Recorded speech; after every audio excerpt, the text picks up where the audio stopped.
Shalom. First off, we all praise, honor, and glory unto Yahweh Bashem Yashai Bashem Karkadash. That honors the apostles and there was the GMS. Salutes and honors to the elect, all the brothers across the four corners who are learning in truth and sincerity, the women and children, the confusion and faith who follow. So, I'm not sure what this lesson is going to be called just yet, but we are going to be speaking about inflation, about debt, about the inception of the American monetary system, how it works, the ins and outs of it, and Lord's will. This is a edifying video. Um, we are going to start with this quote. This is a quote from Henry Ford. It says, "It is well enough that people of the nation do not understand our banking and monetary system. For if they did, I believe there will be a revolution before tomorrow morning." Why? Because the people get the short end of the stick. All right, and I have a video that we're going to show. It's going to thoroughly explain how the American monetary system works, how it causes debt, how it's causing inflation, and how America will never be able to dig itself out of this hole that it has created for itself. All right, and it's going to have to eventually go to a new monetary system, which is going to be the MOTB. All right, so with that being said, Lord's Will, this is an edifying video. I do want to get one other piece of information real quick. If you can bear with me.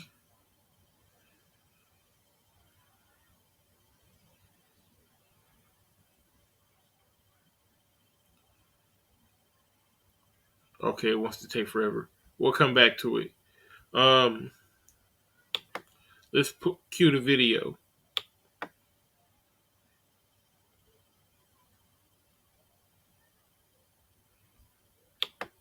They say that money doesn't grow on trees, but the truth is that the modern banking system creates currency far faster than trees can grow. Most people don't have a clue how currency is created. Economists and bankers make it sound so complex that people think they can't understand it. But I'm going to strip our monetary system down to its essence so that you can see the scam behind the curtain and just how it affects you. Every modern society creates currency in pretty much the same way. But since the US dollar is the majority of the world's currency, I'm going to use the United States as our example. It all starts when some politician says, "Vote for me and I'll make sure the government provides you more free stuff than my opponent will." But there's no such thing as a free lunch. So to provide that supposedly free stuff, the politicians vote for the country to spend more than its income. This is called deficit spending. To pay for that deficit spending, the Treasury borrows currency by issuing a bond. So what's a bond? If you think about it, a bond is really nothing but a glorified IOU. It's a pretty piece of paper with numbers printed on it that says, "Loan me $1 trillion today, and I promise over a 10-year period, I'm going to pay you back that $1 trillion plus interest." Right, and there's a term called a debt slave. All right, that word bond is short for bondage. All right, slavery. And when you constantly have a balance to pay, you constantly have to work, to foot the bill. You had after slavery, you had the workers that they would work on the farm for little to no money. All right, but the so-called the Edomite that was running the place, that was running the plantation, he would say, "Well, I paid for your room, your board, your food, and all that, all the work that all the work that you've done. Well, you owe for that. So now you're basically in a perpetual cycle of slavery or of debt." And this system that we live, there's always a bill due. Every month you got to pay rent. Every month you got to pay that car note. Every month you got to pay the lights, the gas. You got to get food. We are in a perpetual cycle of debt. All right, we're running the rat race, so to speak, here in America, and the time is ticking on this debt clock. So I'm trying not to chime in too much on these, but there are certain points that I really wanted to hit. So Baba Rashad, bear with me. But what you need to understand is that Treasury bonds are our national debt. These glorified IOUs are to be paid back by you and I and our descendants through future taxation. Therefore, when the government issues a bond, it steals prosperity out of the future so that it can spend it today. The Treasury then holds. And that's pretty much what I wanted to say with dealing with the. It still didn't pop up. Ain't that something?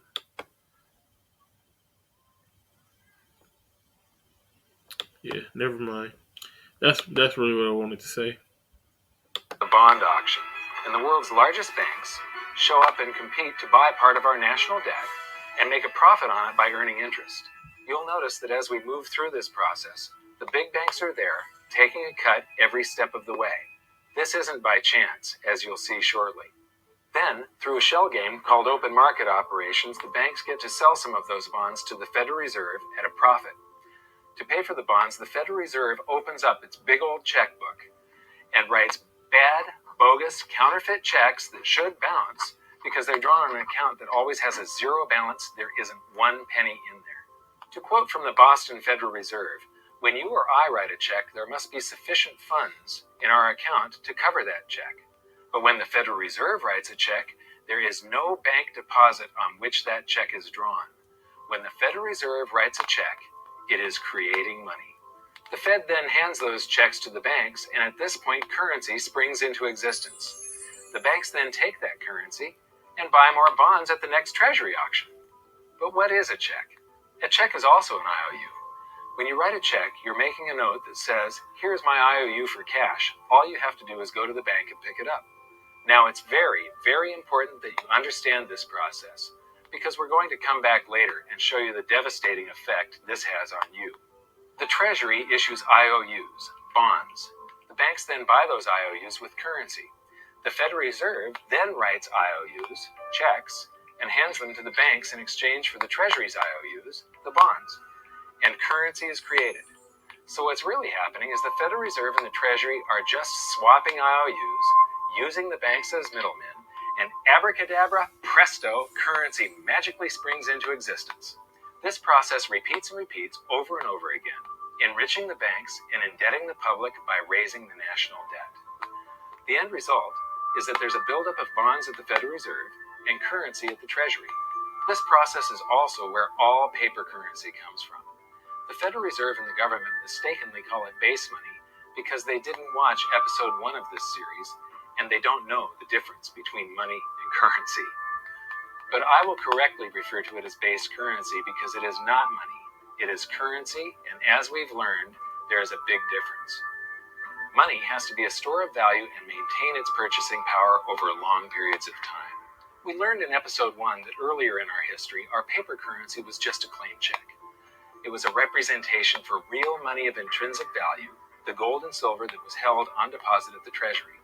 You could walk into any bank and slap your currency, like say a $20 bill, on the counter and redeem it for real money, a $20 gold piece. But now, this base currency that's piling up back here is really nothing but a receipt or a claim check on an IOU, that bond. So it's really nothing but a supply of numbers. The Treasury then deposits the newly created currency into the various branches of the government, and the politicians say, hey, thanks for that. And the government does some deficit spending on public works, social programs, and war.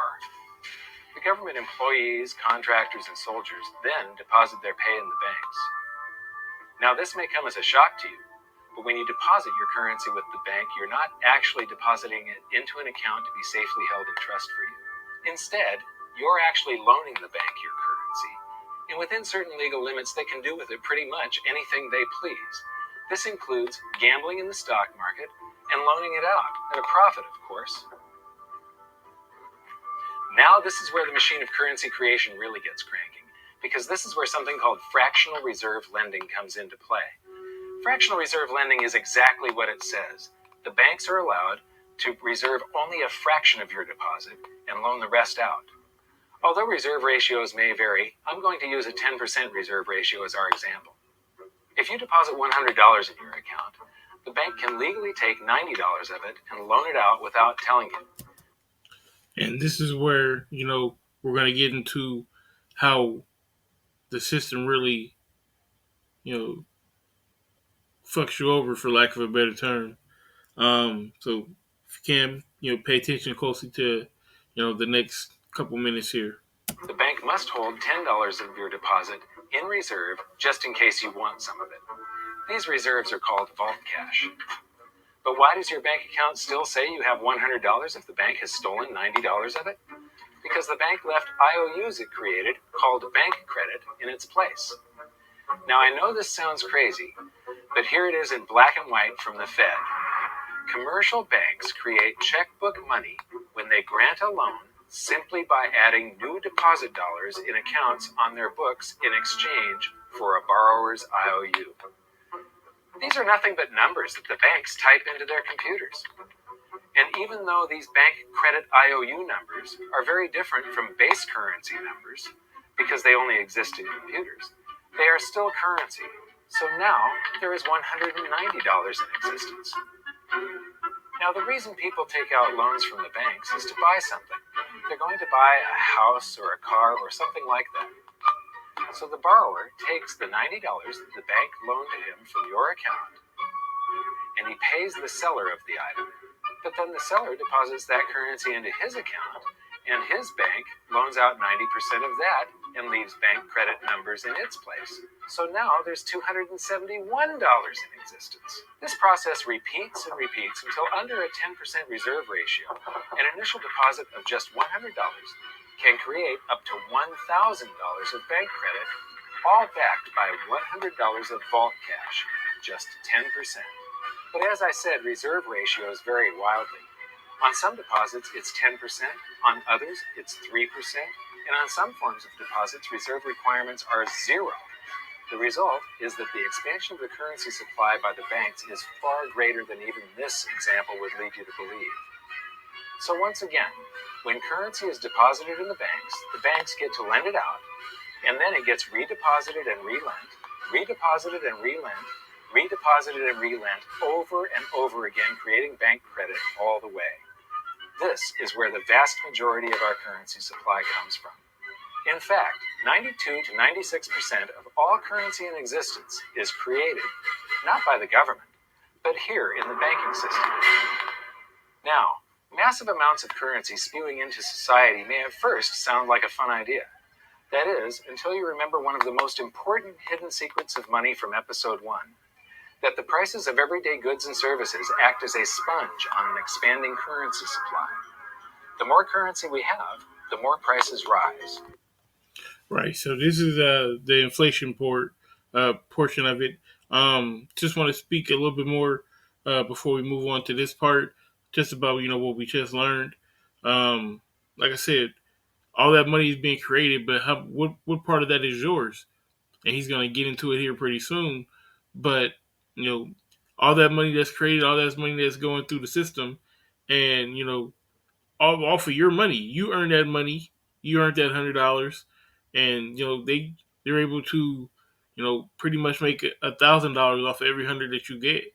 So if you put 1,000 in the system, how much are they getting? Come on. So, and then think about the number of people. These people are making literally billions of dollars off of our money. And we can't even. It's difficult for us to. We put our money in the bank to get what? To get interest, because you don't want your money to just sit there because it's going to devaluate. So we put our money in the bank to get interest, and then what? They give you, 0.003%. If you're lucky, you might get a dime when they're making $1,000 off 100. All right, so let's get the scripture real quick.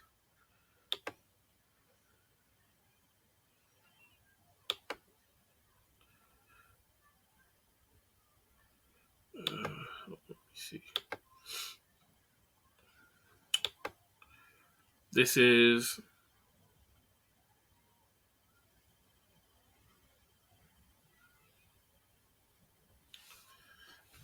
I ain't dealing with this today.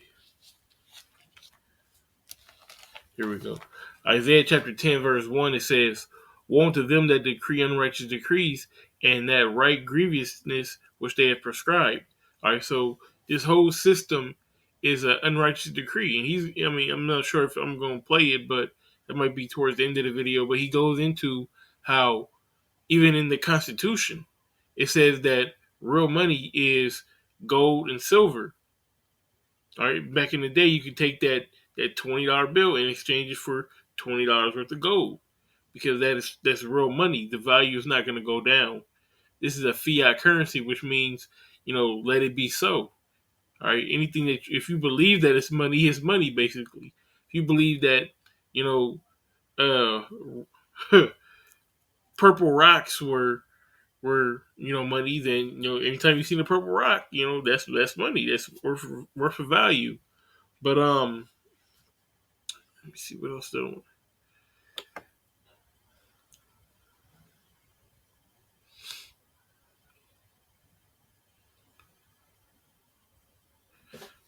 Yeah, I'm just pulling it right here. Buffer shot, bear with me. This is there you go. Proverbs 11:1. It says a false balance is an abomination to the Lord, but a just weight is his delight. All right. When I can't make a dime off my money, but you can make $1,000, all right, that's a false balance. All right. This is why America has to be destroyed. Not only for this, I mean for a litany of other reasons. But you can see the wickedness in this whole system. It's you're like I said, you're a debt slave. You constantly have to work to try to get ahead, but you'll never get ahead.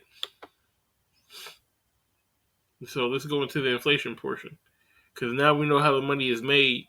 Let's see how the money creates that inflation. So I'm gonna back it up just a little bit. All right. Hidden secrets of money from episode 1. That the prices of everyday goods and services act as a sponge on an expanding currency supply. The more currency we have, the more prices rise. This is where inflation comes from. The true definition of inflation is an expansion of the currency supply. Rising prices are merely the symptom. So our entire currency supply is nothing but a couple of bucks whipped up in this hocus-pocus scam where the Treasury and the Federal Reserve swap glorified IOUs and a bunch of numbers that the banks just type into their computers. That's it. That's our entire currency supply. It's nothing but a supply of numbers. Some of them printed, most of them typed, and there is nothing else. But if you thought that was crazy, get ready to enter the twilight zone of modern economics. We work for some of that currency supply. True wealth is your time, but we trade away moments of our lives, hour by hour, day by day, and year by year, for numbers that somebody printed on pieces of paper or just typed into a computer. Now those numbers represent our blood, sweat, tears, labor, ideas, and talent. We are what gives the currency its value. Hey, a picture's worth 1,000 words, man. I ain't got to say nothing. You see all the money that's flowing into the system, and you're seeing what your share is. This is a very accurate depiction. All right, they're toiling for that labor. You see how the money is just flowing into, that so-called river, and they're doing what? They're having to work hard to get a portion, a morsel of that money. And that's the system that we live in. It's not going to be like this in the kingdom. It's not meant to be like this. That's why I really can't understand how people want to, think that this is living or that America is the cusp of life. You're supposed to, if you work, you go work for a man, you work for him for X amount of years, you leave with substance, you leave with land, you leave with cattle, you're able to get on your feet and be able to be self-sustaining. That's not how this system works. This system always wants to keep you down so that you can always be in this man's pocket and have to owe him and pay him. All right, that's why you have a lot of people that want to live off the grid, okay, and live in a self-sustaining community where they don't have to worry about, the nuances of modern day life. But here comes the really cruel joke. We work hard, so that we can save some of that currency, so that we can pay the tax collector in the United States, it's known as the IRS. They then turn it over to the Treasury so that the Treasury can pay the principal plus interest on that bond that the Federal Reserve bought with a check drawn on an account that has nothing in it. Now let's do a recap on this section, because this is where the system begins to rob you and I on a massive scale. Much of our taxes are not used for schools, roads, and public services, but to pay interest on bonds that the Federal Reserve bought with a check drawn on an account that has nothing in it. The Federal Reserve is committing fraud. But here's one of the biggest secrets of them all. Before the establishment of the Federal Reserve, there was no need for personal income tax. The Federal Reserve was created in 1913, and that very same year, the Constitution was amended to allow income tax. Do you really think this was just a coincidence? Ask yourself how much income tax you've paid over your lifetime. Much of it has been silently siphoned away into the hands of those who own the system. And you know what? I'm gonna stop it right here. I'll leave this link in the video. I'll leave this link in the description. That's really all I wanted to get with the video. It's still a really good video. It's about 10 more minutes left in it. So you can finish watching it there. I do want to get to a couple of these articles. Because like I said, the topic of discussion is really the inflation. So now that we know how money is made and how the how it inflates an economy, we'll just do a small review that you can understand. All right, so you have this dollar. All right, so take this dollar and say the year is 1995. I can take this dollar and I can buy 4 oatmeal cream pies for this. Well, fast forward to 2021, I got this same dollar, but now it's only buying 1 oatmeal cream pie. Why is that? Because the monetary system has devalued this currency. Now, I mean, I wasn't able to pull it up earlier like I wanted to, but basically, it says, it says that inflation is basically, all right. So this dollar today is worth more now than it will be in the future. So it's not that we're getting more oatmeal cream pie or that it tastes better or anything like that. It's the purchasing power of this dollar is less.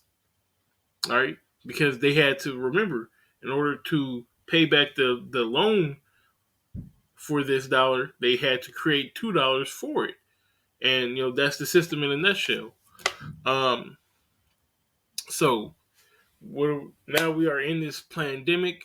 Everything is going south for the majority of people, and according to Reuters, October 13th today, it says higher inflation squeezes U.S. consumers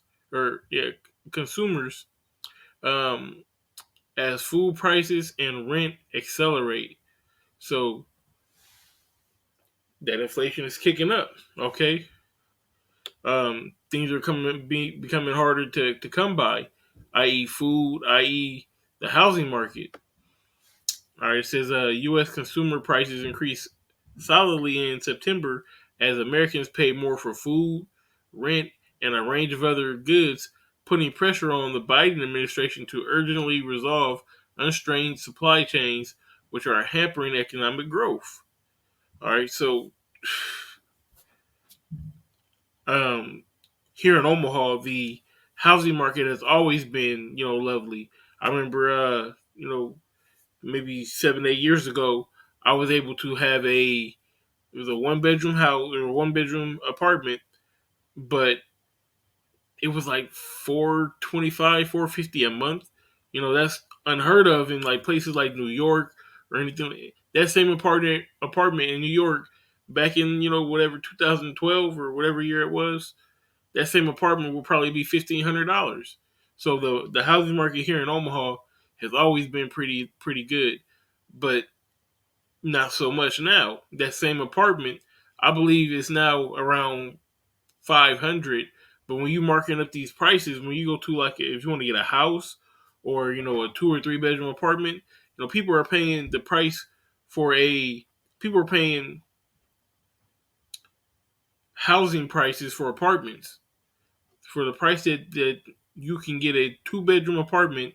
You can rent a house most places, or that used to be the price of a house, should I say? Because now the price of a house is the price of a big house.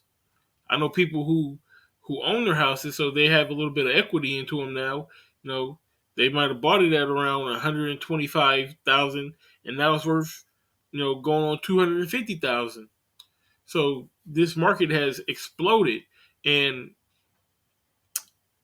some people are benefiting from it. You have a lot of people who, I say the 1%, they were millionaires and now have become billionaires, and some billionaires who have became multi-billionaires since the pandemic has happened. And you have the 99% who, the vast majority, are affected by these inflation of prices, and it's not doing too well for them. Um, Let me see, because I have another article here proving that.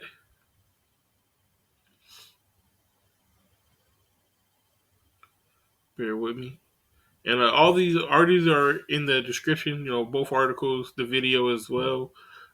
Just really want to touch on all of these subjects so that we can see how our world is being shaped. You know, Let me see.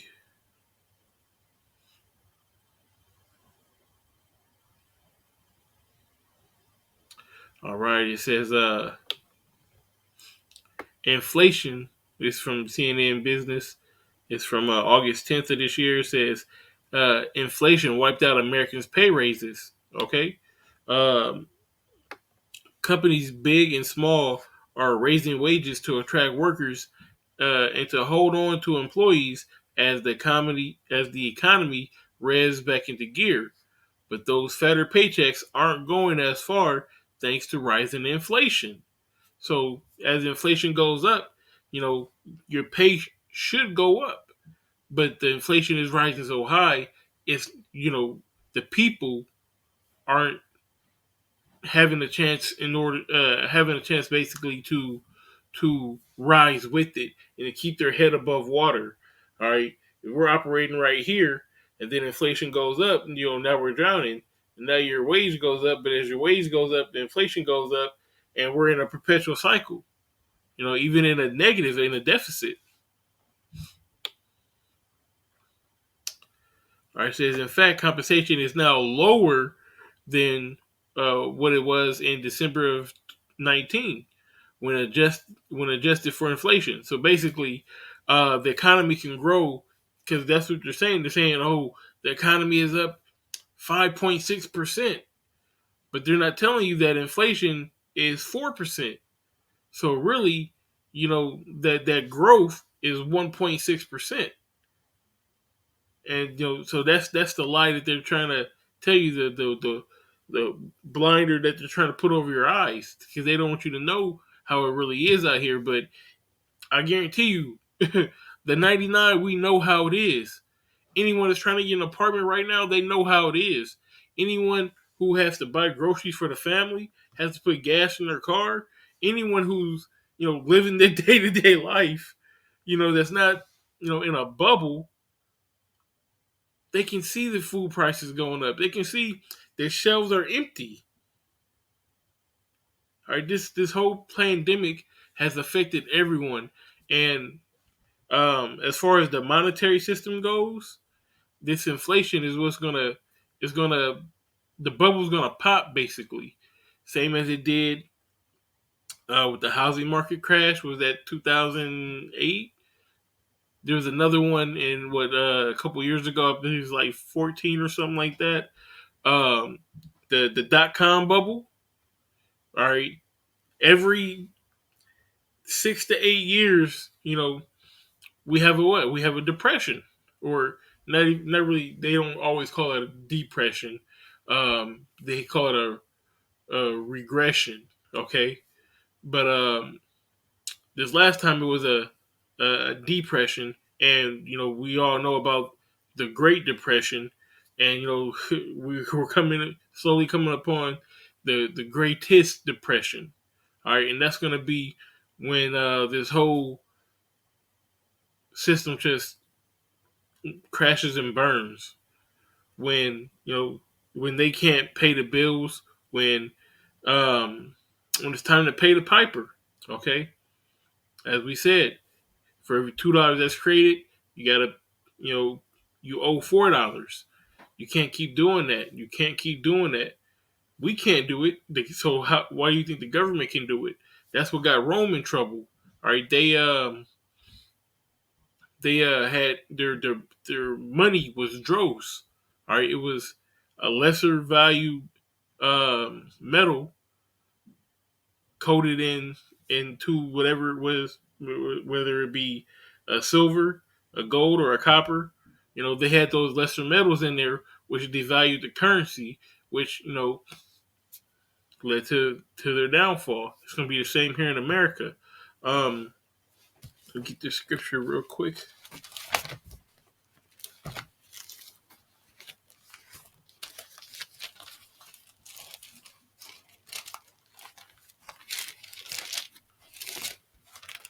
This is Habakkuk chapter 2, and I'm going to start at verse 6. It says, shall not all these take up a parable against him, and a taunting proverb against him, and say, woe unto him that increases that which is not his? Did we not read about, or did we not see the video, how they increased tenfold on what was not theirs? How this banking system will allow you to put $100 in a bank and they make 1,000 off of it? Did they not rape, rob, and murder everyone in this country? Are they still not rape, robbing, and murdering everyone in this country? Physically, spiritually, and financially? It says, woe unto him that increaseth that which is not his. How long? How long is this going to go on? How long can you keep defrauding the people? Okay, it says, and to him that ladeth himself with thick clay. Now that thick clay is the Hebrew word ibadiah, which means debt. Okay, IOUs, like I said, these are IOU notes. It's an IOU. All right, and you can't. You keep saying that IOU. Well, guess what? You're gonna have to pay, and when that time comes that they're gonna have to make that payment. But hold on, before we get into that, let's sit back and analyze it. So you have the rising prices of gas, of housing, food, all of that. It's pushing on you. It's weighing on you. Then they have the mandates. If you don't get the snake oil, you can't do this, you can't do that. It's talks. It's talks. Well, I'm not even going to mention that because it was a rumor. So I don't want to go into too much of that unless it comes to pass. But basically, the mandates are here. The closures, the shutdowns, they're closing you in. They're pushing you in on all sides. All right, putting you in a box. And what happens? They say when people backs are against the wall, they fight. We're going to come into some trying times. And not only that, when you're all boxed in like this, you have nowhere to go. They're going to give you an outlet. And that outlet is what? That's going to be the charagma. And that charagma is it's going to be like a glass of water, a glass of ice water to a man walking in the desert. All right, they're going to make it so beautiful, so tempting that the majority of people flock to it, that they're going to beg for it. Have you ever seen videos of the Great Depression? How people, to say that they were down bad is an understatement.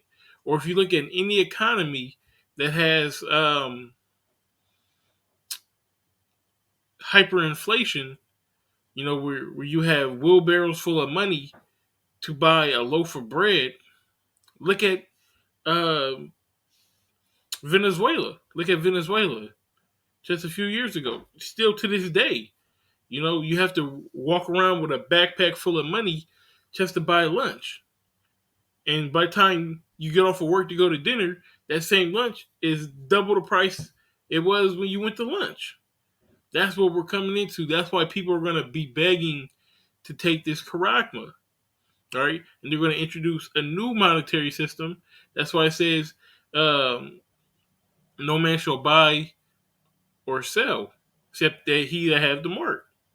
All right. So you're going to have that charagma in your hand or in your forehead in order to operate in society. So this inflation is just a small piece of the pie, but it is a very pivotal piece of the pie, and it fits inside the pie just as smooth and as well as everything else does, as concerning um, the pandemic, as concerning the famine, the short of goods and services right now, the martial law. It's all one big piece of the puzzle. All right, it's like it's one piece of a bigger puzzle. All right, so is there anything else I want to go over? I believe that's it. Overall, I hope you now have a better understanding on. Inflation reached a 13-year high in June, and these rising prices are now a talking point.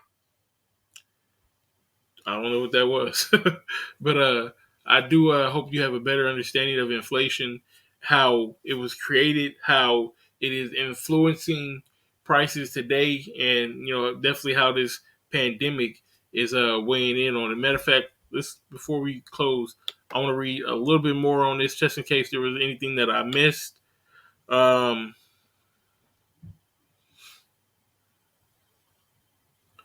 It's just talking about how they want to start bringing in all these different shipping crates that are off the West Coast.